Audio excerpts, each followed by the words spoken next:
લીંબડીમાં પાટ આવી ગઈ. પૂજ્ય ગુરુદેવ પચાણજી સ્વામી કાળધર્મ પામી ગયા. એમના કાળધર્મ પછી તે વખતના શ્રાવક શ્રાવિકાઓના મનમાં એક ગેરમાન્યતા ફેલાઈ ગઈ. નાના લોકોને દીક્ષા ન દેવાય. નાના છોકરાઓને શું ખબર પડે? આ મૂર્ખ લોકો આવો વિચાર કરે. જેના પુણ્ય હોય, જે પૂર્વ ભવની આરાધના કરીને આવેલા હોય, એવા મહાત્માઓ, એને કોઈ ઉંમર નડતી નથી. એને ઉંમરથી નથી જોવાનો, એના ઉમંગથી આપણે એને જોઈએ. સમય એવો આવી ગયો, માત્ર મોટી ઉંમરના જ લોકો દીક્ષા લેવા લાગ્યા. શાસન પ્રભાવના કરી શકે એવા સંતો કોઈ બચ્યા નહીં. સાધુઓ ઘણા બધા હતા, સેંકડો હતા, પણ નાની ઉંમરના યંગ સાધુઓ જે સંયમ લઈ અને શાસનની પ્રભાવના કરે, એવા એક સંતની બહુ જરૂરત હતી. ધીરે ધીરે ધીરે ધીરે ધીરે ધર્મનો પ્રભાવનાનો ટોટો પડી રહ્યો હતો. અને ધીસ ઇઝ ઇટર્નલ ક્વેશ્ચન. 400 વર્ષ પહેલા પણ ગુરુદેવ પૂજ્ય ઈચ્છાજી સ્વામીને કાનજી સ્વામી લખે છે કે યુવાનો ઉપાશ્રયમાં નથી આવતા. આપણને એવું લાગે છે કે આજના તારીખમાં યુવાનો નથી આવતા, પણ this is an eternal issue. હમણાં હોય કે પહેલા હોય, શાસનની પ્રભાવના કરી શકે એવા સંતો હોય ત્યારે જ એક મોટો સમુદાય આકર્ષિત થાય છે. અને આ ધન્યતાની પળ આજે કલકત્તામાં અનુભવાઈ રહી છે, ભવાનીપુરમાં. कौन कहता है युवा आते नहीं, यूं कहो उसे बुलाना आता नहीं. कौन कहता है युवा आता नहीं, यूं कहो उसे बुलाना आता नहीं. યુવાનો કેમ નથી આવતા? યુવાનો આવે જ છે, એને બોલાવીને તો જુઓ.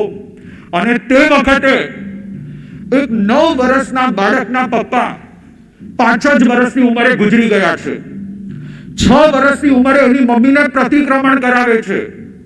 રમતો તો નાનકડો છોકરો, તમારા 6 વર્ષના છોકરાને હું કહું કે તીખું તો કર, સીધું મોઢું વચકોડીને જતો રહે. મારે સાહેબ ચોકલેટ આપે તો વંદન કરીશ, નહીં તો નહીં. દાદીમાં જેમ ઊભા ઊભા તીખું તો કરી લે, એના છોકરાઓને તો એ નથી આવડતું. 50% કલકત્તામાં મને આવીને જય જીનેન્દ્ર બોલે છે. મથેડમ બંદામી કેવું એ પણ હજી સુધી શીખા નથી અડધા લોકો. ત્યારે પણ આવી સ્થિતિ હતી. This is not only present, this was also in past. અને એવા સમયમાં કંકુમાં વિધવા થાય છે. એનો મોટો દીકરો મોસાળે જાય છે, એની 2 દીકરીઓ પરણી જાય છે. 12 વર્ષની 14 વર્ષની ઉંમરે ત્યારે લગ્ન થઈ જતા હતા. એક નાનકડો પોતાની સાથે 6 વર્ષનો દીકરો છે.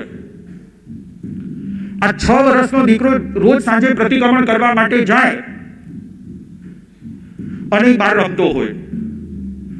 રમતા રમતા એક દિવસ ગુરુ પૂર્ણિમાનો દિવસ, અષાઢ સુદ પૂનમ.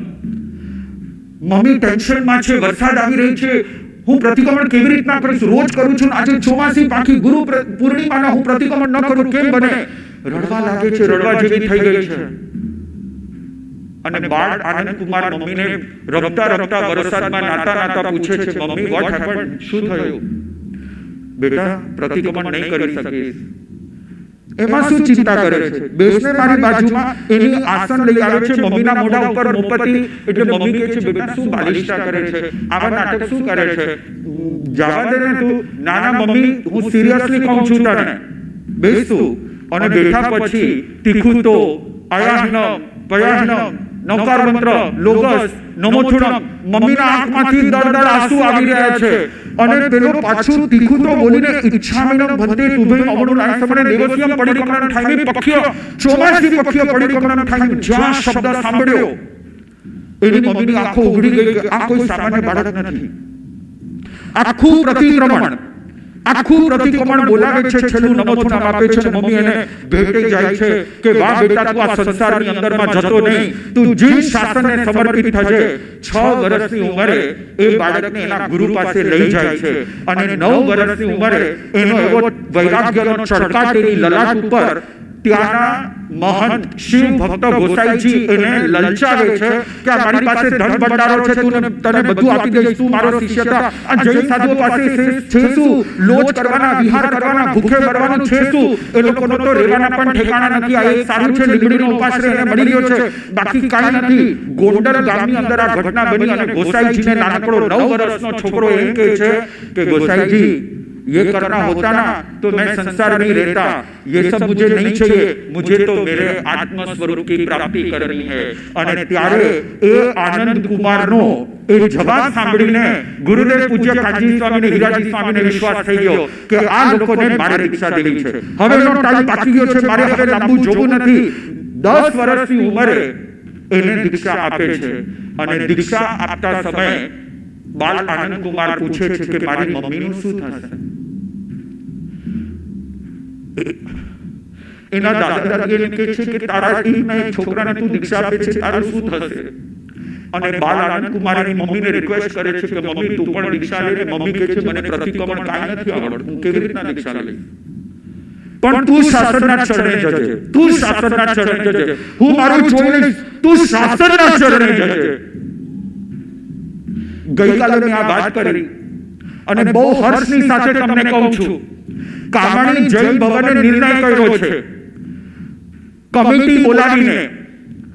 કમિટીની અંદર એ લોકો થોડા દિવસની અંદર ડિસિઝન લઈને બિલ પાસ કરશે કે આજ પછી જૈન શાસનની અંદર કોઈ પણ દીકરો દીક્ષા લેવાની ભાવના હોય અને એના મમ્મી પપ્પાની સ્થિતિ ખરાબ હોય તો અમે લોકો એના ભાઈની જેમ, એના બેની જેમ ગઈકાલે 20 જણા ઉભા થયા હતા. જરા ઉભા થઈ જજો. 20 જણા ઉભા થયા હતા. અશોકભાઈ, ગઈકાલે 20 જણા ઉભા થયા હતા કે ગુરુદેવ કોઈ પણ દીકરાને જો દીક્ષા લેવી હશે ને એના મા બાપને અનુકૂળતા નહીં હશે, કારણ કે હવે તો બધાના એક જ છોકરાઓ છે, અમે લોકો તમને પ્રોમિસ આપીએ છીએ કે જ્યારે પણ એને જરૂરત પડશે ત્યારે એના બાપની જે, મા બાપની જે, ભાઈ બહેનની જે, એના દીકરા થઈને અશોકભાઈ કે ગુરુદેવ હું એનો દીકરો થઈને બાજુમાં ઊભો રહીશ. આ બધાની માટે હર્ષ હર્ષ હર્ષ હર્ષ. અને ખરેખર ધન્યવાદ છે. એ સમય હતો ત્યારે કાનજી સ્વામી એના માથા ઉપર હાથ મૂકે છે તો બેટા ચિંતા નહીં કર તારી મમ્મીની. એને હું આશીર્વાદ આપું છું ને ગુરુના જે આશીર્વાદ મળે ને દિલના બધા જ અરમાન ફળે છે. કંકુ માતાને પ્રતિક્રમણ આવડી ગયું, દીક્ષાના બધા પાઠો આવડી ગયા. મહાસુદ પાંચમમાં 1811 મહાસુદ પાંચમના એમની દીક્ષા થાય છે. એ બધો જ વૃત્તાંત પાર્ટ 1 ની અંદર આપણે જોઈ ગયા. હવે પાર્ટ 2 અહીંયાથી ચાલુ થાય છે કે અજરામરજી સ્વામીએ દીક્ષા પછી કેટલો અભ્યાસ કર્યો, કેટલી ગાથાઓ પાકી કરી, કેટલા શોકો એને કર્યા. ભરૂચની નદીની અંદર સુરતના સ્કોલર ખટ્ટર ગઢના પૂજ્ય ગુલાબચંદ્રજી સ્વામીએ એમને કઈ રીતે ભણાવ્યા, બધું થઈ ગયું.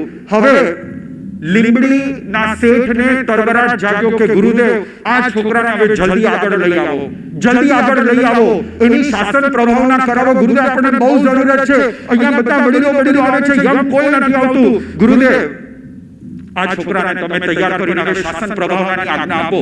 અને જ્યારે શાસન પ્રભાવનાની આજ્ઞા આપે છે તેનું એક સરસ દ્રશ્ય નિહાળશું આપણે.